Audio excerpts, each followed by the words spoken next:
आपण पाहत आहात निपाणी न्यूज, चौफेर घडामोडी।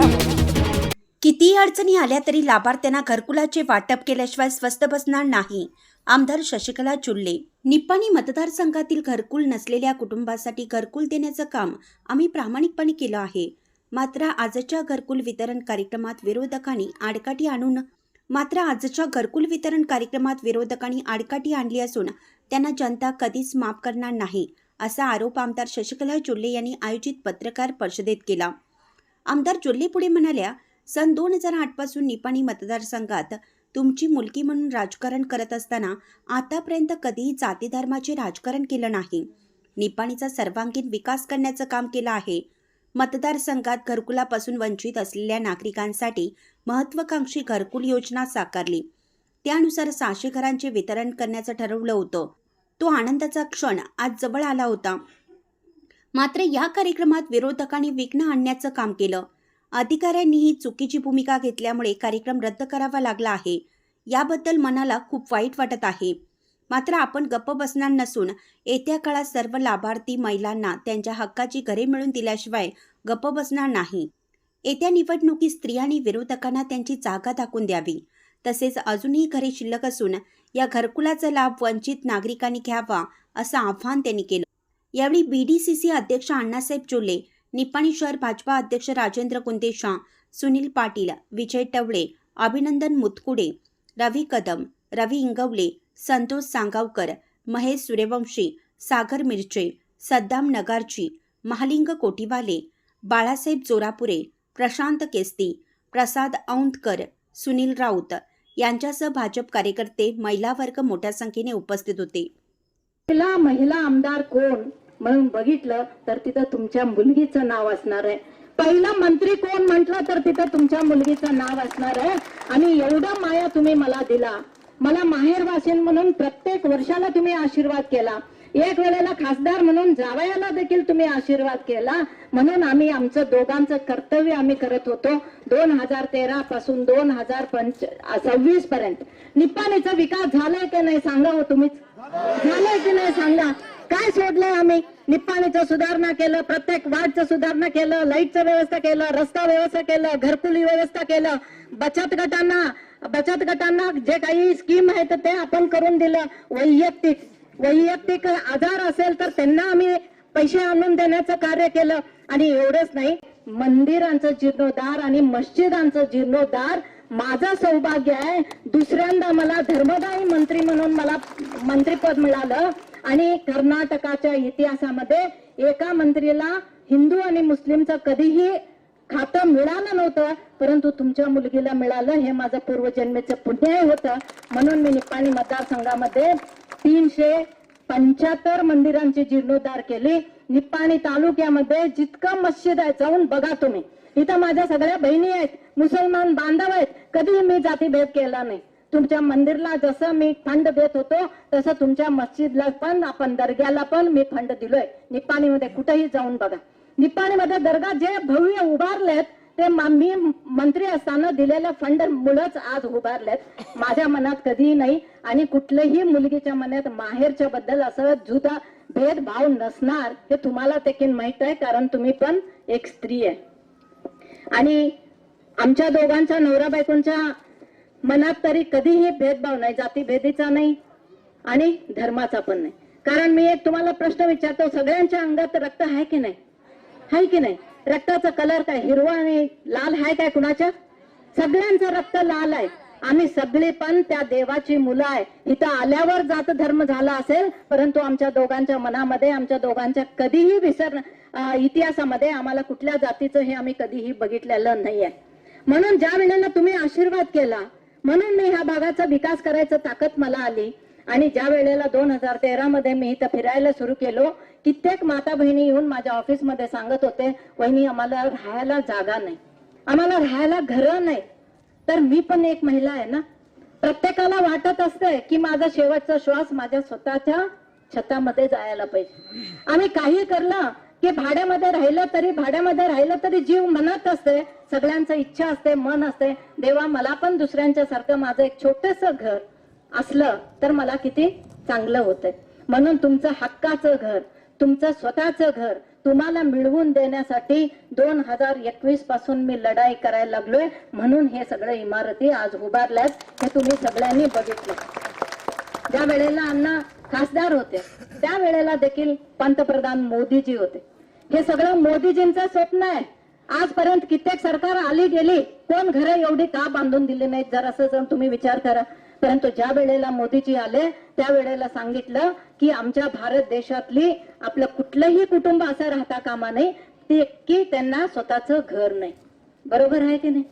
आणि ते पण मी आज एक महिला आमदार होऊन, तुमची मुलगी होऊन आज मला अक्षरशः एवढं वाईट वाटतंय की एवढं सुंदर आम्ही देण्याचं तुम्हाला घरकुल हिसकावून जाणार नाहीत, परंतु इथं त्यांनी बंद पाडलं.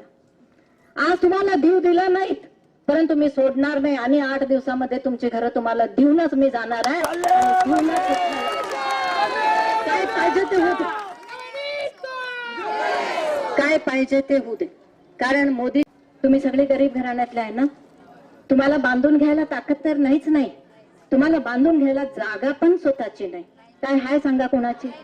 कुठलीही जागा नाही, तुम्हाला घर बांधून घ्यायची शक्ती नाही.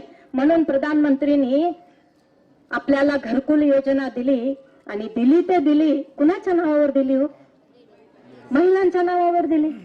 हे पण किती विचार केला बघा मोदीजींनी. का महिलांच्या नावावरती मोदीजींनी घरकुल दिलं? तर महिला तुम्ही सगळेजण गरीब घराण्यातला आहात, रोज राबून खाल्ल्याशिवाय तुमचा संसार चालत नाही. आणि अशा घराण्यामध्ये कित्येक नवरा दारुडा असतात. आहेत का नाही सांगा?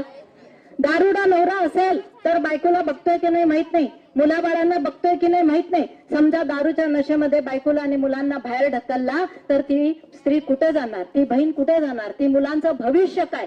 म्हणून मोदीजींनी विचार केला, दिलं तर घर द्यायचंच, परंतु आपल्या माता बहिणींच्याच नावावरती द्यायचं, त्यांना कोणी बाहेर काढायला ताकद नाही. अशा पद्धतीचं मोदीजींनी तुम्हाला तुमच्या नावावरती घरकुल योजना सुरू केली.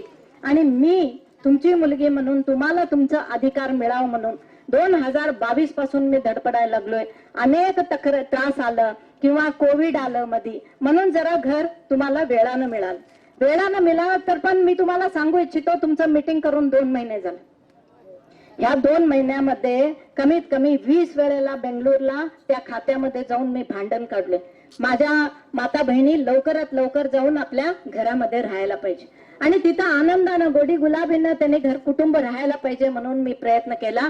आणि सगळं प्रयत्न करून गेल्या वेळेला मीटिंग घेतलं त्या वेळेला तुम्ही 700 लोक 4 हप्ते भरला का नाही? ज्या वेळेला हिथंच मीटिंग घेतलं त्यावेळेला मी स्पष्टपणे सांगितलं होतं, माझ्या पत्रकार बांधवांना पण सांगितलं होतं की 4 हप्ते कोण भरल्यात त्यांचं तरी पहिला यादी येणार. कारण कसं भरलाय तसं तुमचं यादी येणारच. नंतर मी सगळ्यांना आव्हान केलं, पत्रकार बांधवांना सांगितलं, तुम्ही पेपरमध्ये लिहा की अजूनही कोण भरलं नसेल, कोण 1 हप्ता भरला असेल, 2 हप्ता भरला असेल, 3 हप्ता भरला असतील, परंतु तुम्ही लवकरात लवकर पैसे भरा, तुमचं पण आम्ही दुसऱ्या लिस्टमध्ये तुमचं घर तुम्हाला देतो. हे माझं काय चूक आहे काय हो? तुम्हाला काय अन्याय केलं का मी पण एक स्त्री होऊन स्त्रियांसाठी एवढं धडपडायला लागले, तर ह्याला असं विरोध होतोय. तर तुम्ही स्त्री शक्ती जागा व्हायला पाहिजे. कारण जागा झालं नाहीत तर आम्हा स्त्रियांना असंच तुडवायला सुरू करणार. एक आमदार म्हणून मला आज तुडवायचा प्रयत्न केला. तुम्ही देखील माझ्यासारखं स्त्री आहात, तुम्ही देखील माझ्याच माता बहिणी आहात. जर आपण स्त्री शक्ती स्ट्रॉंग झालो नाही तर पुढच्या काळामध्ये आम्हाला इथं राहू देणार नाही. म्हणून आम्ही आमचं ताकद दाखवायचं. आम्ही कुठेही मी मागं फिरकून बघणार नाही, मागं परत जाणार नाही. परत आणि तुमच्यासाठी इथंच थांबणार. 8 ते 10 दिवसामध्ये तुमचं सगळं लिस्ट तयार करणार आणि तुमची घरं तुम्हाला देऊन तुम्ही ह्या घरात जाऊन आनंदानं राहत्याला मी येऊन बघणार. हे माझ्या मुलीचं स्वप्न आहे. अशा पद्धतीने मला आज खूप आनंद झालता. मला माझं स्वप्न आज साकारत्वाकडे आलं काय की असं वाटायचं. मी सकाळी माझ्या डोळ्यात पाणी यायचं की 600 माता बहिणींना, 800 माता बहिणीने, माझ्या बहिणींना आज मी तुमचं हक्काचं घर द्यायला लागले. परंतु इथं आल्यावर चित्रच वेगळं होतं. मी पण उपवास आलोय सकाळपासून आणि तुम्ही पण सकाळी उठल्याबरोबर चहा किंवा काहीतरी थोडं खाऊन आलाय. तिथून इथपर्यंत 4-5 तास बसलाय. तुम्ही बसाल परंतु 2-2 वर्षाच्या मुलांना घेऊन आलाय. वहिनी रडू नका, आम्ही तुमच्या सोबत आहे.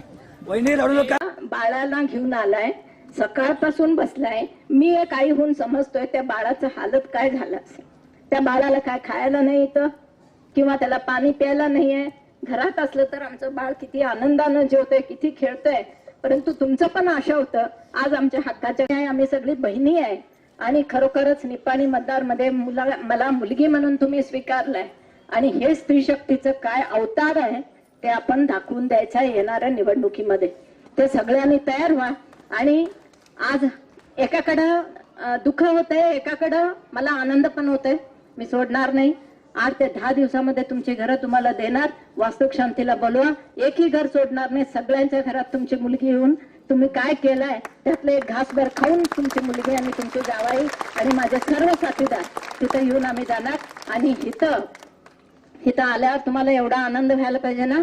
अजून मी झाडं लावणार आहे, तुम्हाला तिथं गार्डन करणार आहे. नातवंडांच्या बरोबर जाऊन तिथं संध्याकाळी तुम्ही मस्त पैकी बसायला पाहिजे.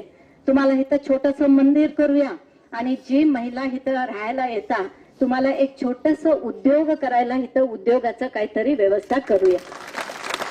घर बसल्या उद्योग, मस्त पैकी घर, वातावरण मस्त. आणि कधी तुम्हाला इच्छा होते तेव्हा मुलगीला बोलवा, मी येऊन तुमच्या संग मस्त पैकी आनंदानं आम्ही दोघं आमचे कार्यकर्ते सगळे येऊन तुमच्या बरोबर राहून जातो. आणि हे आज दुःख मानून घेऊ नका, कारण हे एक जिद्द म्हणजे काय ते आत्मविश्वास अजून आमचं बळकट केलं. आज जे होतंय ते चांगल्यासाठी होतंय, जे होणार आहे ते चांगल्यासाठी होतंय. येताना काही आणलं नाही, जाताना काही घेऊन जात नाही. असो तोपर्यंत चांगलं काम करायचं आणि तुमची मुलगी म्हणून तुम्हाला तुमचं आयुष्य असोपर्यंत माझं लक्षात राहायला पाहिजे. दोघांचं, आमच्या कार्यकर्त्यांचं, हे मी करून दाखवल्याशिवाय मी राहणार नाही. म्हणून आज 800 घरं पत्रकारांना मी सांगू इच्छितोय. गेल्या मिटिंगला पण तुम्ही होता. 700 घरांचं आपण यादी केली होती. 700 फर्स्ट प्रायोरिटी मध्ये आम्ही देतो म्हणून सांगितलं होतं आणि त्याच्यामध्ये आज आणि त्यांनी म्हणतात की 900 घर आहेत. परंतु काल आम्ही चर्चा करून जे इथून मिटिंग झाल्या बरोबर कोण 3 हप्ते 4 हप्ते भरल्यात त्यांचं पण 200 आम्ही ह्याच्यामध्ये ऍड केलं होतं. 600 प्लस 200 800 झालं होतं. 800 आज क्लिअर केलं तर आम्ही उद्यापासूनच आम्ही प्रोसेस सुरू करणार होतो आणि येणाऱ्या आठवड्याच्या आत उरलेली सगळी घरं आम्ही द्यायचं व्यवस्था केलं होतं. आणि ह्याच्यामध्ये कुठलंही चूक झालं नाही माझ्याकडून. अधिकारी काय चुका केल्यात म्हणून सांगतात ते बघूया. तसं केलं असलं तर ते करेक्शन करून घेऊया, त्याच्यात काही वाद नाही आहे. आणि मी तरी हे एवढं घर दिलं तरी 200 घरं रिकाम आहेत. अजूनही कोण येणार असलं तर येऊ दे म्हणून तुम्ही पत्रकारांनी आव्हान करा, मस्त पैकी आव्हान करा. अजूनही कोणाला पाहिजे असलं तर येऊ दे. अजूनही हे 600 आणि 800 आणि 900 घरं झाली तरी अजूनही 200 घरं राहतात. कोण येणार असलं तर येऊ दे, आम्ही द्यायला तयार आहे. आणि कधीही मी माझ्या मतदारसंघातल्या लोकांना अन्याय केला नाही, कधीही मी तुम्हाला त्रास दिला नाही. तुमची मुलगी म्हणून सेवा करत आलोय. नक्कीच येणाऱ्या दिवसामध्ये तुमच्या 8 ते 10 दिवसामध्ये तुमची घरं तुमच्या हातात देऊन मग आपण इथनं समाधानानं जाणार आहे. म्हणून माझ्यासाठी एवढं बसला. आज छोट्या मुलांना घेऊन येऊन तुम्ही आजपर्यंत तुम्ही वाट बघत होता. मला असं वाटायचं की तुम्हाला हे लॉटरी मिळाल्याबरोबर तुमचा चेहरा कसं असतील. मी सकाळी येताना विचार करत येत होतो. 4-10 वर्ष झालं तुम्ही वाट बघायला लागलाय.